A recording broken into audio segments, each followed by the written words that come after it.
Hello, Aries. Welcome to Ula Tea Leaf Readings. My name is Lenor, and I'm going to be reading your tea leaves. But first, we're going to start with, the Nine of Cups. So every reading, I pull a card as I'm setting up just to kind of give me an idea of what is the energy going to be? Where are we dwelling during this cycle? So today is October 2nd, 2025. As I do this reading, it will come out on October 3rd, 2025. And you'll watch it whenever you do. Okay, so these readings are activated when you watch them. There's no particular time, but I do want to put the date in there just so you know when I did the reading. Okay, so we have the Nine of Cups. It's all about happiness. It's all about, things are feeling so good. In fact, they're spilling over, right? You can see, I was trying to think, how am I going to say this? You can see the cup with the lotus over top, and then pouring out of the flowers is the sacred dew, right? The substance of life, the mana, the amarit, what's the other one? Ambrosia, right? That's the salad of the gods, technically. But so we have this impression of honey, sunshine, smiling, holding hands, hugging, laughing, frolicking, being together. Nobody is arguing. The family intact and in its prime, right? Everybody is there. There's a wholeness. There's a beauty in this energy. And I'm glad to see that's where we're starting. So we're going to turn the bowl. Turn the bowl. Okay, and then we knock to be polite. I'm all about manners, honestly. I might talk a little rough here and there, and I definitely have an attitude and probably, countless personalities. But I do believe deeply in manners. Manners, treating each other well, with kindness, with empathy, respect.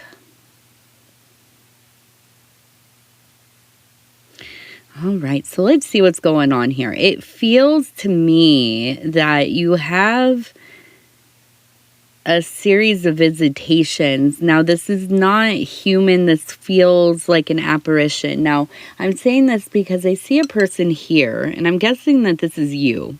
Okay, and the head would be up here, and these are the arms and the body here, standing upon a rock, okay, which is notably uneven, okay.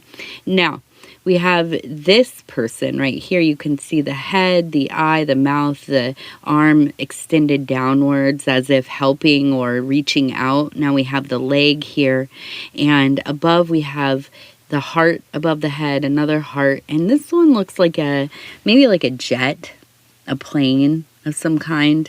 Up here we have, it looks like a boat, and we have some birds flying around. So we'll begin with this. Yeah, I feel that you have, now because we have this uneven rock, it reminds me of the practice within Masonry, which is called rough ashlar. And this would be a piece of stone, a piece of rock, that is what they call raw, right? It has been mined, and it's not carved at all. It hasn't been sanded, carved, or polished, anything like that. It's just like a chunk of rock, right? And so the work is, and this is true of individuation, of self-work, of spiritual alchemy, and really any of the religious or spiritual systems in their higher interior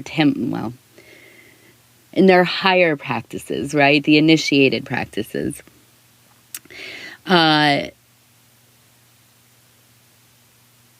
practice is, if you could imagine having this big piece of rock, like you're a sculptor or a mason, Freemason in this case, but also, a mason, like building walls and things like that. So you chisel away. You begin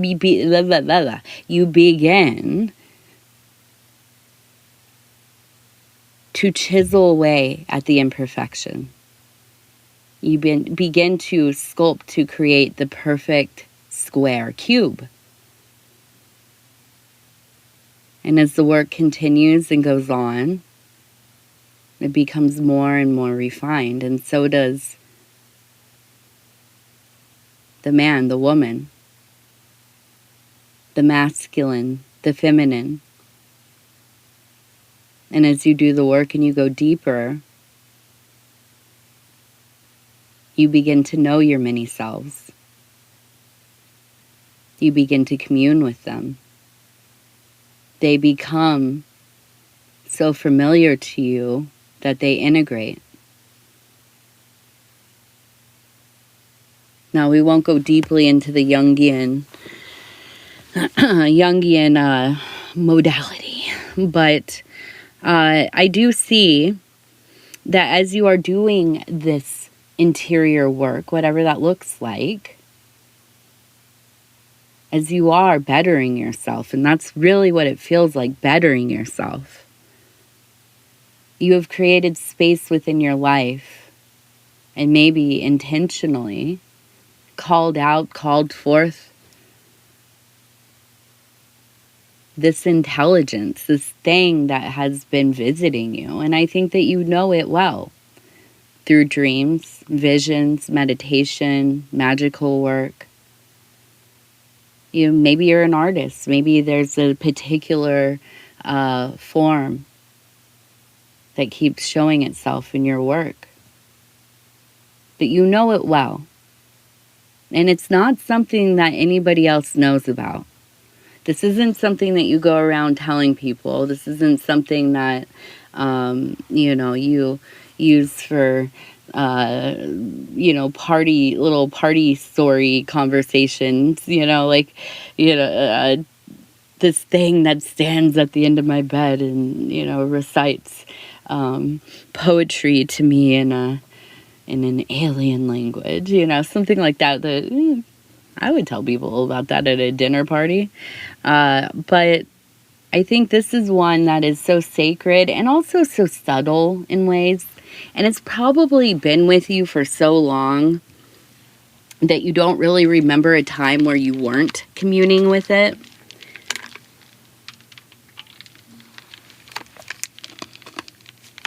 Oh, I'm sorry. I just have this natural instinct to chew my ice. And thank you for bearing with me with the drinking. I drink a lot of water anyways because I do a lot of intentional movement. And I supplement. But I've been sick. I've been so sick, you guys. I've been sick and I haven't been the sickest in the household, so I don't have time to be in bed recovering. I haven't stopped a single day since we got sick, so, and I'm not complaining. That's mom life, right? # mom life. But yeah, I've been drinking so much water, trying to flood this stuff out of my system, just get it out of me. I've been working out, trying to sweat it out, doing all the things. All right, so this thing is visiting you. It feels like you are getting ready for some kind of travel. I don't think that this is a long-term trip, but it is something that is getting closer, and I feel like there's some anxiety around it. I don't think that you're a person that, not that you don't like to travel, but I don't think you travel a lot, right? Once in a while, every year or so, you'll maybe get on a plane or take an overnight trip somewhere. But I think for the most part, you're a homebody. right? And so I think that this is like a thing that maybe you planned months ago and you thought, oh yeah, that's going to be so fun. I'm so excited about that. And every day that gets closer, you are starting to dread having to go. But I do feel that on this trip, or, within this, whatever it is that you're traveling for, if it's work or if you're going to a wedding, or maybe you're going on like a weekend trip with like the new dude that you've been dating, or, whatever it is, I do feel like, well, first we can see there's a large E up there.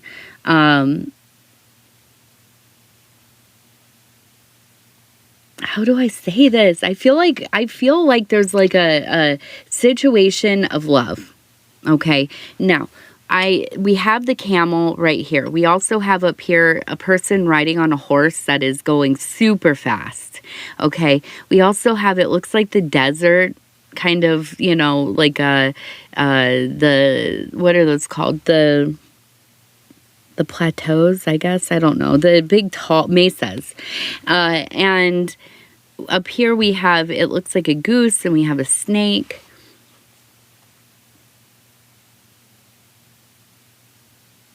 And so I feel like, and then we have butterflies, and we have the number 17 right here, 17. So I feel like you have maybe been in a dry spell. Okay. If you're married, it happens. Sometimes we're just busy. Sometimes we're not feeling good. Sometimes we're working ridiculous hours. And, kind of forget to connect with each other. Especially if, you don't prioritize. I mean, something I've learned about being married is that, like, I'm not a super spontaneous person, but I don't love scheduling time together. Something about that just, like, it's kind of like, man, it feels contrived to a degree, and you can't plan. Like, how am I going to feel at, 7:30 after the baby goes to bed, and we're gonna sit down and have like a couple hours to be together. You don't know how you're gonna feel after like 3 days of stuff going on basically in one day, so it can feel hard. But you know what, sometimes we have to. We just do. You just have to put it on the calendar, and you just have to do it. It's like date night. You get to that day and exciting, fun, we're going to go do something. And then by the time, usually it's like after work, the kids and, just everything. And you don't want to have to get your clothes. Like, I don't want to put pants back on to go out in the world, But sometimes you just have to keep pushing, towards something happening together, being near each other. Even if you're both tired and wrapped up in your work and whatever, all the things that are going on. But it could be that maybe you've been single, maybe you've been choosing to be alone. But it does feel like, at times there's maybe been some loneliness. Now, I don't think that you're afraid to be alone, not by any means, but I also think there are definitely times where you can like feel the almost kind of heaviness of not having somebody to talk to, or not having like a person that is still trying to understand you. So, like, what does that mean? Sometimes, like, when we're with somebody for so long, or things happen within the dynamic of our friendship, relationship, family stuff, whatever, we can get to a point where we stop wanting to hear somebody. We stop wanting to understand them. And they can do the same to us. it doesn't mean they don't love us, but it does make it very hard to get on the same page. So I feel like there seems to be a sense of, you know, yeah, feeling alone amongst people that you care about. And yet, you know, with the horse and stuff, I feel like something about going on this little trip that you're going on, it's like you need to just have that moment out of routine so that you can remember what life can be like. You know? Like, sometimes we're just so in the, like, we're in the trenches, dude, you know, like, it's just so much. And then you look out the window and the world is like on fire and you're like, dude, where do we go? Where do we turn? Right? Fandom. Special interests, obsessions, fixations. You know, maybe, I don't know. But yeah, I think this is like a trip that's really going to help unlock some of that. And hear me out. I feel like the heart is opening. I feel like there is a sense of maybe a little bit of fondness for somebody. And maybe, again, might be your spouse. It might not be. It might not be. You might be single. You might be separated, or who knows? Maybe it's just not your primary relationship.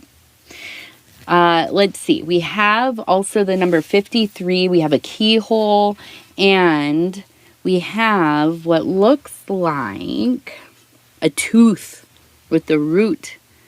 So if you are having tooth pain, if you're having anything with the teeth going on, please, and I know it's a privilege, especially if you live in America, but probably in a lot of other countries as well. If you have the opportunity or the ability to go see a dentist, or, you know, just go get a cleaning or whatever it is, please go and do that. Do that, you know, if not, I understand. I mean, it's ridiculous how expensive, if you have insurance or not, it doesn't matter. It's inaccessible.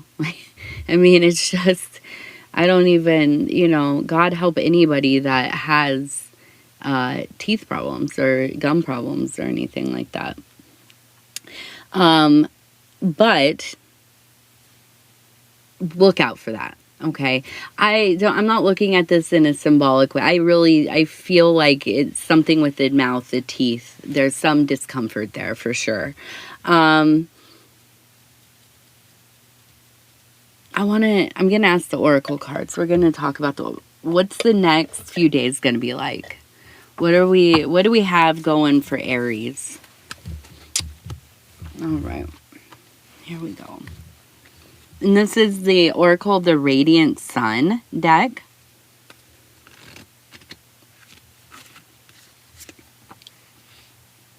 Independence. I'm sitting a new way, so I'm like, how am I going to do this? Okay, here we go. I don't want to be on camera, too. I'm keep wanting to do all my stuff over here, like near me. I need to be over here.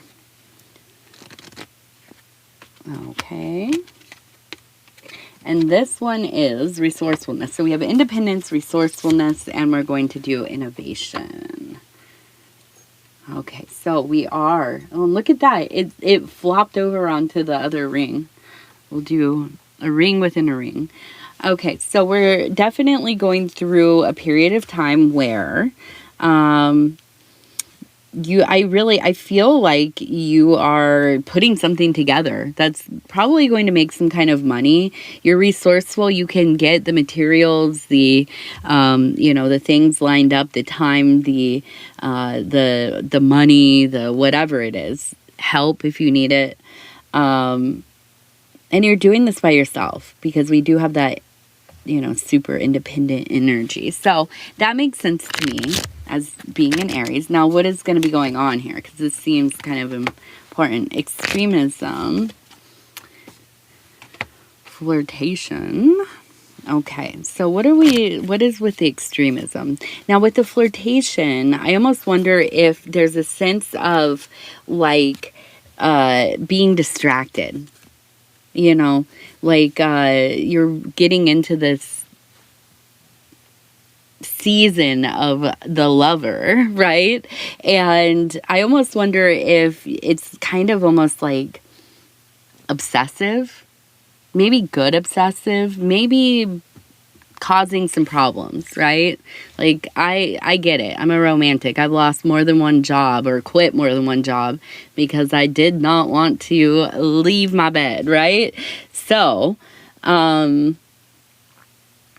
it could be something like this, right? Where it's just so intense. Control. Okay, so I feel like maybe you're coming into the realization that, yeah, I really like this person. I'm really, I feel good with them. For the most part, everything seems to be on the up and up, like no red flags or whatever.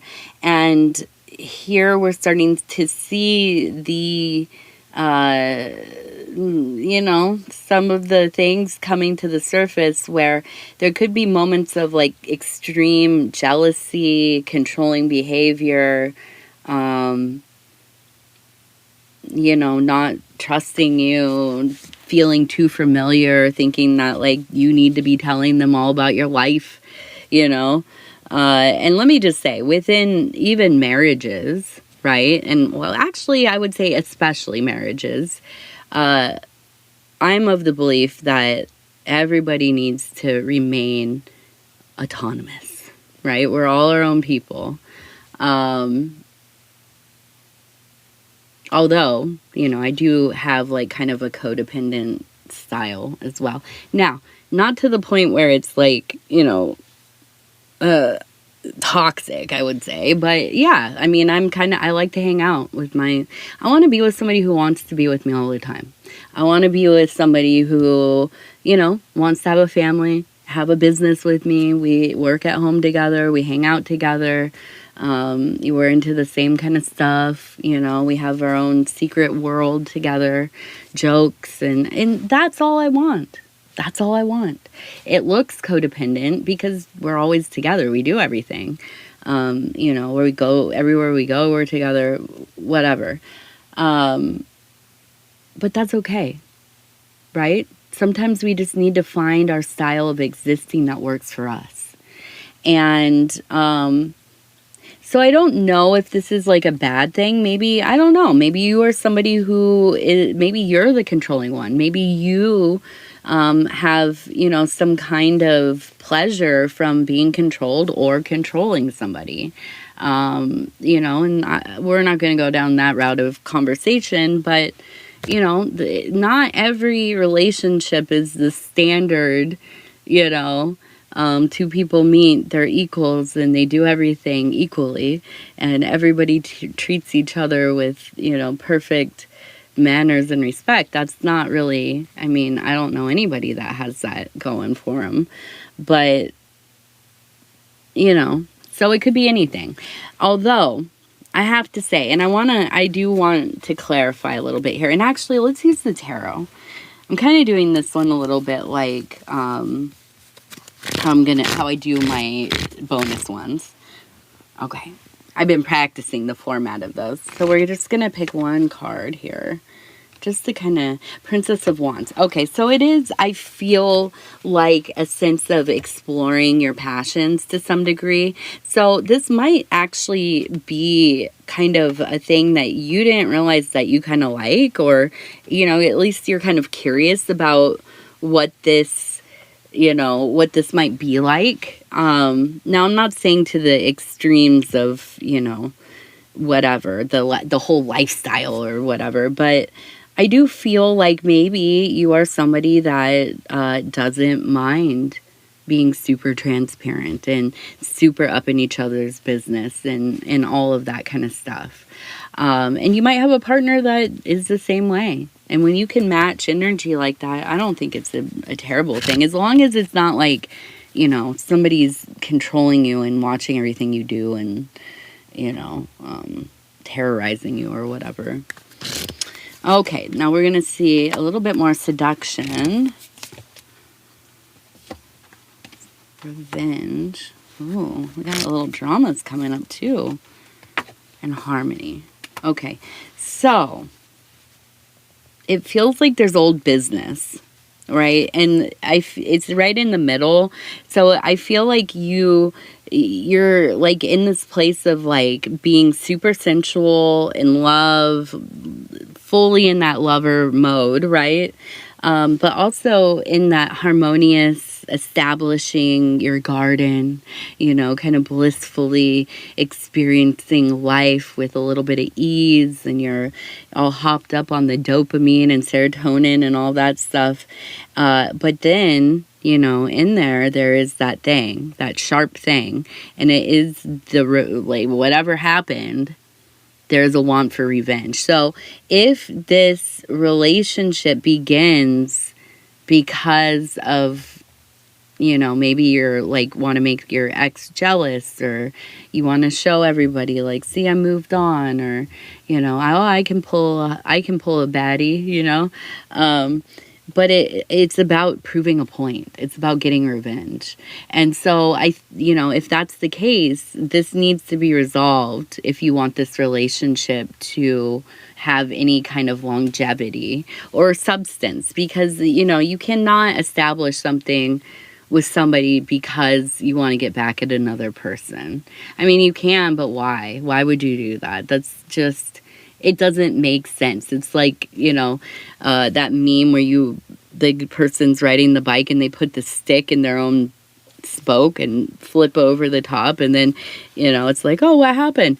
Bro, you got in your own way. What are you doing? You know? So, we'll see. How is it going to go? Eccentric. All right. And speculation. Bluff. Power.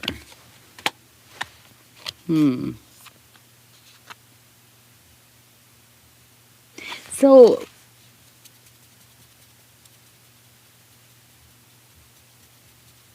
I'm wondering if you're like kind of wearing a personality for this situation, and appearing to be maybe a little more eccentric than you are, or maybe less eccentric than you are. I mean, you are an Aries after all. No offense. I love you all so much. My best friend's an Aries. Shout out to you, mama. Maybe, and I don't think it's like fake, but I think you're just like enjoying kind of matching the vibe of the person that you're courting. Now, speculation, this makes me think that it's calculated. Like, you know what you're doing. The bluff, though, I feel like there's just an uncanniness to it a little bit, which kind of can be off-putting to people. But here's the deal. I feel like ultimately this is a scenario, an ordeal that is going to lead to deeper power within self. I feel like it's kind of like that energy of like getting your groove back. I don't know that this is going to be like a long lasting thing, or maybe this is just like one of those, what do they call them, May to December affairs or whatever.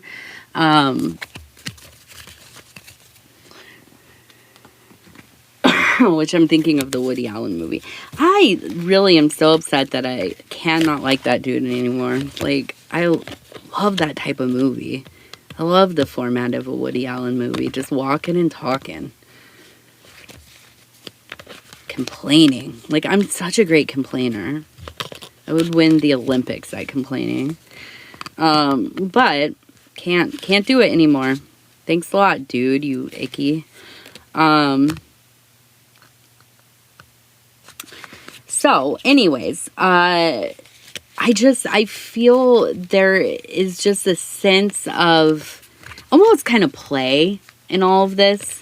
Like you're finding yourself again, right? And you're trying on different things. You're trying out different kinds of friendships and places to hang out and things to do and, you know, people to spend your time with. And, you know, I think it's kind of like a real rebirth period. I think you're happy, and finding happiness. And, You know, it all of it feels good, right? It feels good. Now, here's the part where you have to start trusting that feeling.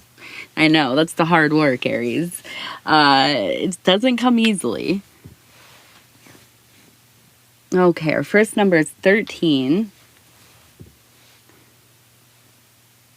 27, 13, 27, and 49. 49. And then we'll end with our Cincy Child affirmation cards. And then I'll let you go. I'll let you get out of here. Okay, here we go. I am proud of myself. I am proud of myself. Yes, I'm proud of myself. I'm proud of myself. I'm going to say that all day long.